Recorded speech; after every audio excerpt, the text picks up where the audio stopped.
সাইয়েদনা ওমর ফারুক রাদিয়াল্লাহু তাআলা আনহু নাম শুনেছেন? কত নাম্বার খলিফা? সবাই বলেন। 1 নাম্বার খলিফার নাম কি? 2 নাম্বার খলিফার নাম? 3 নাম্বার? 4 নাম্বার? রিদওয়ানুল্লাহি তাআলা আলাইহিম আজমাইন। ওমর ফারুক সাধারণ কোন সাহাবী ছিলেন না, তিনি এমন সাহাবী ছিলেন, বিশ্বনবী সাল্লাল্লাহু আলাইহি ওয়াসাল্লাম বলেছেন আমার পরে কোনো নবীও নাই, রাসূলও নাই, তবে আমার পরে যদি কেউ নবী হতো আমার ওমর নবী হয়ে যেত। বিশ্বনবী বলছেন লা নবিয়্যা বা'দি ওয়ালা রাসূলা, আমার পরে কোনো নবী নাই, রাসূল নাই। লাউ কানা বা'দি নাবিয়্যুন লাকানা উমর, তবে আমার পরে যদি নবী হওয়ার কোয়ালিটি আমার কোন সাহাবীর মধ্যে থেকে থাকে, আমার ওমরের মধ্যে সেই কোয়ালিটি আছে। প্রভু তুমি বলেছ রাসূল দেবে না, বলনি দেবে না ওমর, বলনি দেবে না হামজা তারি, খালিদ বিজয়ী সমর। প্রভু তুমি বলেছ রাসূল দেবে না, বলনি দেবে না ওমর, বলনি দেবে না হামজা তারি, খালিদ বিজয়ী সমর। প্রভু তুমি বলেছ রাসূল দেবে না। সুবহানাল্লাহ পড়ে। ওমর ফারুক রাদিয়াল্লাহু তাআলা আনহু দ্বিতীয় খলিফার নাম কি ছিল? সবাই বলেন কি নাম? সাইয়েদনা ওমর ফারুক রাদিয়াল্লাহু তাআলা আনহু। উনারে মুনাফিকরা খুব ভয় পেত। কারা? মুনাফিক চিনেন তো?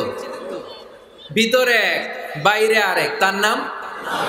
সবাই বলেন ভিতরে এক বাইরে আরেক, তার নাম মুনাফিক। ইউযহিরু খিলাফা মা ইউবতিন, আরবিতে কি বলে? ইউযহিরু খিলাফা মা ইউবতিন, প্রকাশ করে একটা ভিতরে আরেকটা। ভিতরে এক বাইরে আরেক, তার নাম? সবাই বলেন ভিতরে এক বাইরে আরেক, তার নাম? আমরা কি মুনাফিক হতে চাই? এরা যখন যে সুবিধাজনক অবস্থানে থাকে তখন তার সাথে থাকে। ডান দিকে যে বলে আপনি ভালো, আমি আপনার দলের লোক, বায়ে যে বলে আরে না এটা খারাপ, আপনি ভালো, আমি আপনার দলের লোক, এরকম আছে না নাই?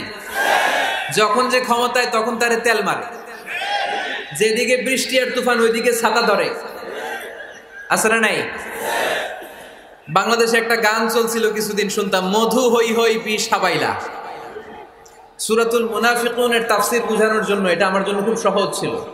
মধু হই হই বিষ হাবাইলা, বলে মধু, বলে কি? বাটির মধ্যে নিয়ে আসছে, বলে এটা মধু, বলে কি? আসলে এটা কি? জোরে বলেন। আমরা কি মুনাফিক হতে চাই? না। আমরা কি হতে চাই? মুনাফিকরা হচ্ছে এদিকেও যায় না আবার ওদিকেও যায় না, মুযাবযাবিন।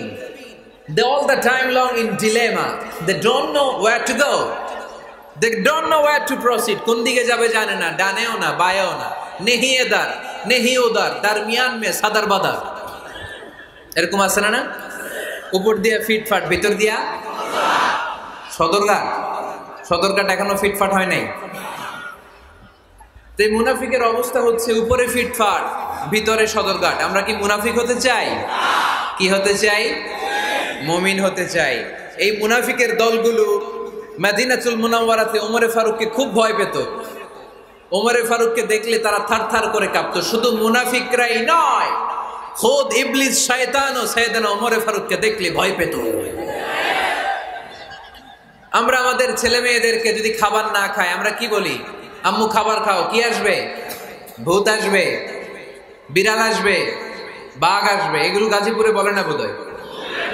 আপনাদের ছোট্ট মেয়েটা যদি রাত্রে খেতে না চায় আপনারা লোকমা তুলে কি বলেন? এই তাড়াতাড়ি খাও, কি আসবে?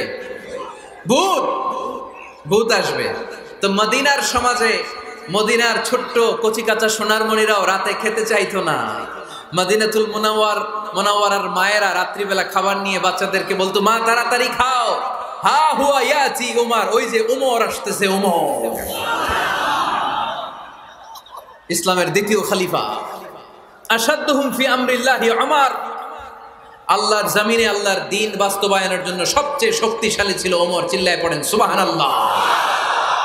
এই ওমর ফারুক রাদিয়াল্লাহু তাআলা আনহু যে রাস্তা দিয়ে হাঁটতো, শয়তান ওই রাস্তা রেখে দিয়ে অন্য রাস্তা দিয়ে হাঁটতো। মা সালাকা শাইতানু ফাজ্জান সালিকান ইল্লা সালাকা ফাজ্জান গায়রা ফাজ্জিক। বিষ্ণু বলছেন, ওমর, শয়তান তোমারে দেখে এত ভয় পায়, তুমি যে রাস্তা দিয়ে হাঁটো, শয়তান তোমারে দেখলে ওই রাস্তা রেখে দিয়ে অন্য রাস্তা দিয়ে হাঁটে। চিল্লায় পড়েন সুবহানাল্লাহ। সাইয়েদনা ওমর ফারুক মসজিদে নববীর ইমাম। মসজিদে নববীর কি ইমাম? আপনারা শুনতেছেন? এই ছেলেরা বসে যাও, বসে যাও, বসে যাও, বসে যাও। সাইয়েদনা ওমর ফারুক মসজিদে নববীর ইমাম। এদিকে তাকান, আমার দিকে তাকান, আমার দিকে তাকান। উনি প্রত্যেক নামাজের ইমামতি করতে আসতেন মসজিদে নববীতে। জোহরের নামাজে ইমামতি করলেন। ইমামতি করে দেখলেন নামাজ শেষ, সবাই বের হয়ে চলে যায়। এটাই ইসলামের নিয়ম, ঠিক কিনা? ফাইদা কুদিয়াতিস সালাতু ফান্তাশিরু ফিল আরদ ওয়াবতাগু মিন ফাদলিল্লাহ। নামাজের সময় খায়া ফেলাইছি, নামাজের সময়, কাজের সময়, নামাজের সময়, কাজের সময়। ফাইদা কুদিয়াতিস সালাত, যখন নামাজ শেষ হয়, ফান্তাশিরু ফিল আরদ, জমিনে ছড়িয়ে পড়ো। এটা ইসলামের আইন। তার মানে আল্লাহ বুঝাতে চাইলেন, নামাজের সময় মসজিদে চলে যাও। নামাজ যখন শেষ হয়ে যাবে, শিক্ষক চলে যাবে স্কুলে, কৃষক চলে যাবে ফসল খেতে, মেম্বার অফ দ্য পার্লামেন্ট চলে যাবে সংসদ ভবনে, ব্যবসায়ীরা চলে যাবে শপিং মলে, ঠিক কিনা? কাজে চলে যাও।